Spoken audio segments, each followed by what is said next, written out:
हारी हुई बाजी को जीतने वाले को बाजीगर कहते हैं, हार को जीत में तब्दील करने वाले को बाजीगर कहते हैं, हार को जीत की तरफ खींच लाने यानी हार के मुहाने में मुंह में हाथ डालकर जीत को निकाल लेने वाले को बाजीगर कहते हैं। और बाजीगर कौन है? रिंकू सिंह है। वो रिंकू सिंह जिसने तबाहकुन बल्लेबाजी की, वो रिंकू सिंह उस वक्त बल्लेबाजी करने आता जब लग रहा था कोलकाता इस मुकाबले से हार गया। उस वक्त वो मैदान पर रहता जब राशिद खान 3 गेंदों पर 3 विकेट झटक लेते हैं, हैट्रिक कर डालते हैं, सुनील नारायण को आउट करते हैं, आंद्रे रसल को आउट करते हैं, शार्दुल ठाकुर जो पिछले मुकाबले का हीरो था, इन तीनों बल्लेबाजों को 3 गेंदों पर आउट करके पूरी तरह से मुकाबले को कोलकाता के मुंह से निकालकर गुजरात की तरफ मोड़ दिया था। लेकिन किसने सोचा था अंतिम 8 गेंदों की कहानी, किसने सोचा था अंतिम 8 गेंदों में इस तरह रन बनेंगे। हालांकि जब ये तीनों विकेट गिरे थे उस वक्त 16.3 ओवर की बल्लेबाजी हो चुकी थी, यानी अंतिम 3.3 ओवर में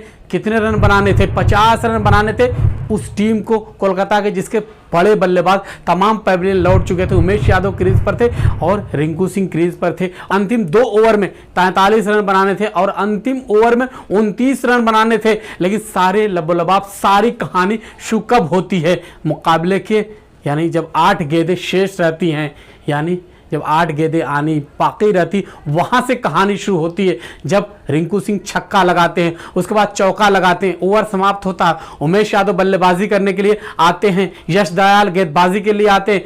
अब लग रहा था 29 रन कैसे 6 गेंदों पर बन पाएगा, ये तो नामुमकिन है। उमेश यादव सामने क्रीज पर है, लेकिन उमेश यादव की चतुराई देखिए, वो एक एक्सपीरियंस वाला खिलाड़ी है। उसने 1 रन चतुराई से लेते हुए स्ट्राइक दे दी रिंकू सिंह को। रिंकू सिंह ने यश दयाल की फुल टॉस गेंद पर छक्का जड़ दिया और फिर भी लग रहा था चलो एक छक्का लग गया, लेकिन दूसरी गेंद फिर फुल टॉस डालते यश दयाल, फिर छक्का ठोक देते। वहां से रोमांच थोड़ा थोड़ा शुरू हो गया था, थोड़ा थोड़ा सा उम्मीदें जिंदा होने लगी थी कोलकाता की। लेकिन फिर भी कैसे जीत सकती है कोलकाता की टीम, क्योंकि अंतिम 3 गेंदों पर 16 रन बनाने थे, 3 छक्के लगाने थे, यानी कम से कम 2 छक्के और 1 चौका लगाना था। कोई बहुत आसान नहीं था क्रिकेट में, जबकि 7 विकेट आउट हो चुके थे। लेकिन अगली फिर गेंद फुल टॉस करते हैं यश दयाल और कहां बख्शने वाले थे रिंकू सिंह, पूरी तरह से मूड में थे। उस गेंद को फिर पैवेलियन के बाहर भेज देते, यानी 3 गेंदों को 3 छक्के जड़ देते। अब अंतिम 2 गेंदों पर 10 रन बनाने थे। धड़कनें तेज हो गई थी, कोलकाता की बाहें खुल गई थी। कोलकाता के तमाम दर्शक जो चाहने वाले थे, केकेआर के तमाम जो प्रशंसक थे, तमाम उनके खिलाड़ी, तमाम लोग जोश में नजर आ रहे थे। उम्मीदें उनकी पूरी तरह से जाग गई थी। लेकिन दूसरी तरफ गुजरात की टीम की बात करूं, गुजरात के कंधे झुकते नजर आ रहे थे। गुजरात के जो खिलाड़ी थे उनके कंधे सिकुड़ते नजर आ रहे थे, उनके नाखून दांतों तले आ गए थे। उनकी चिंताएं, उनके जो लकीर चिंता की उनके चेहरे पर साफ नजर आ रही थी। राशिद खान को देखा गया, तमाम जो खिलाड़ी थे गुजरात के, उन तमाम खिलाड़ियों को जो चेहरे पर चिंता थी वो साफ नजर आ रही थी। चिंता क्यों नजर आ रही थी? चिंता इसलिए नजर आ रही थी क्योंकि रिंकू सिंह पिछली 5 जो गेंदें खेली वहां पर उन्होंने 4 छक्के और 1 चौका लगा दिए थे। 2 गेंदें आनी थी बाकी थी, क्या वहां कमाल करेंगे? ये तो आने वाला 2 गेंद बताने वाली थी। लेकिन अगली गेंद दोबारा लेके आते हैं, उस गेंद पर स्लोअर डालने की कोशिश करते यश दयाल, लेकिन पूरी तरह से तैयार थे तमाम तरह की गेंदों को खेलने के लिए रिंकू सिंह। उस स्लोअर गेंद को भी उन्होंने पवेलियन के बाहर भेज दिया, यानी इस ग्राउंड के बाहर भेज दिया और एक और छक्का जड़ दिया। अब तो कोलकाता की उम्मीदें पूरी तरह से जाग गई थी। दूसरी तरफ गुजरात की उम्मीदें बुझने लगी थी। उनका जो दीपक था वो टिमटिमाने लगा था, यानी वो हवाओं के जोर में कब बुझ जाए किसी को पता नहीं था, क्योंकि हवाएं चल रही थी, तेज हवा थी। किसकी हवा थी? वो रिंकू सिंह के जोश की हवा थी, रिंकू सिंह के शॉट की हवा थी, रिंकू सिंह के बल्ले की हवा थी, रिंकू सिंह के छक्कों की हवा थी, जो पूरे ताबनाक तरीके से जल रहा था। दीपक गुजरात का वो बुझने के करीब था। अंतिम गेंद आनी बाकी थी, 4 रन बनाने थे। लेकिन यहां पर जिस तरह से रिंकू सिंह फॉर्म में थे, उसी फॉर्म में अंतिम गेंद को फिर दोबारा छक्का जड़ देते। वो ऐसा छक्का लगता पूरा स्टेडियम, जो कोलकाता के दर्शक थे वो पूरी तरह से झूम उठे थे, और गुजरात के दर्शक जो गुजरात के अपने होम ग्राउंड पे खेल रही थी, पूरी तरह से सन्नाटा पसर गया था। यानी ज्यादातर उनके जो चाहने वाले थे, उनके शायकीन थे, उनके तमाशाई थे, उनके देखने वाले थे, उनके प्रशंसक थे, पूरी तरह स्तब्ध रह गए। उनको शौक सा लग गया, ये हो क्या गया है? आखिर रिंकू सिंह है कौन? बताओ रिंकू सिंह कौन है? अलीगढ़ में जन्मा, अलीगढ़ी वो खिलाड़ी है जो कोलकाता नाइट राइडर्स में पहली बार साल 2018 में पदार्पण करता है, यानी केकेआर की तरफ से खेलना शुरू करता है। 80 लाख में केकेआर ने उस खिलाड़ी को लिया था। हालांकि शुरुआती जो एडिशन थे वहां कुछ खास कमाल ये खिलाड़ी नहीं कर सका था, लेकिन केकेआर की उम्मीदें उस खिलाड़ी से बनी हुई थी। उसने रणजी ट्रॉफी का, आपको याद होगा साल 2018-19 का रणजी ट्रॉफी का सीजन, उसने उत्तर प्रदेश की तरफ से खेलते हुए 4 शतक ठोके थे।